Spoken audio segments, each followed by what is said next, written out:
তারিখ, এটা আবার কে না জানে। আজকে বিজয় দিবস। 10টা এসেছি, 1 ঘন্টা হয়ে গেল আসছি। আজকে প্রথম। পরিবেশটা আরো ভালো হওয়ার কথা ছিল।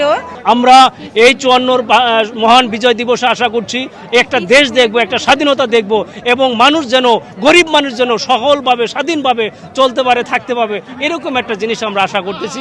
আমরা আশা করতেছি সামনে আরো ভালো হবে, ভালোভাবে চলবে, রাজনৈতিক সরকার আসবে এবং সেই সরকার সুন্দরভাবে দেশ পরিচালনা করবে। আমরা আশা করেছিলাম একটা সুন্দর দেশ পাবো, সুন্দরভাবে দেশ চলবে।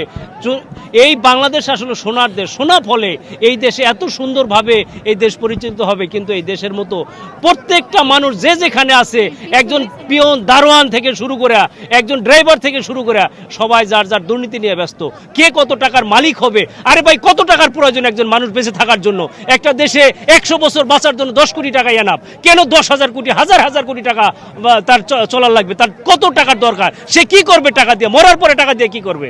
এরকম একটা দেশ, সবাই যার যার মতো দুর্নীতির মানে এমনভাবে শুরু হচ্ছে সমস্ত জায়গায়, সবাই সরকারি বেসরকারি বিভিন্নভাবে সারা দুর্নীতি বাধাগ্রস্ত হচ্ছে। আমরা এই 54 মহান বিজয় দিবসে আশা করছি একটা দেশ দেখব, একটা স্বাধীনতা দেখব এবং মানুষ যেন, গরিব মানুষ যেন সকলভাবে স্বাধীনভাবে চলতে পারে, থাকতে পারে, এরকম একটা জিনিস আমরা আশা করতেছি।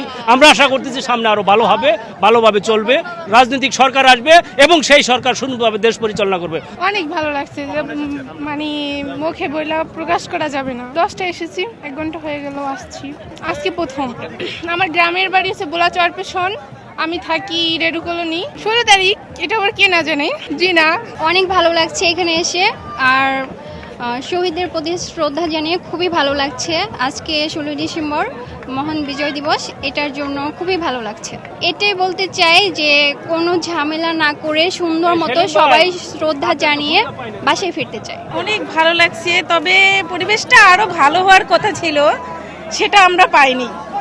আমরা চাচ্ছি যেন আগামী দিনে যেন আরো ভালো পাই, বা আরো শান্তিতে অনেক মা বোন ভাই ব্রাদার আছে, তারাও যেন ভালোভাবে সুষ্ঠুভাবে এই দিবস পালন করতে পারে। সুষ্ঠু শান্ত, মানে সবাই সবার কাজে হেল্প করবে, এরকম কিছু একটা চাই।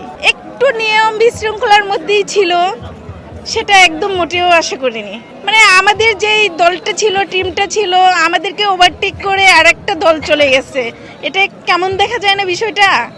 আসলে আমরা তো সবাই কষ্ট করতেছি, তাই না? ভাই বোন সবাই, তাই না?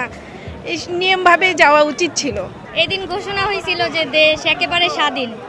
বিজয় অবশ্যই, হ্যাঁ অবশ্যই। আজকে বিজয় দিবস। আসছি তো সকাল 8টার পর। হ্যাঁ অনেক ভালো, অনেক লোক হয়েছে।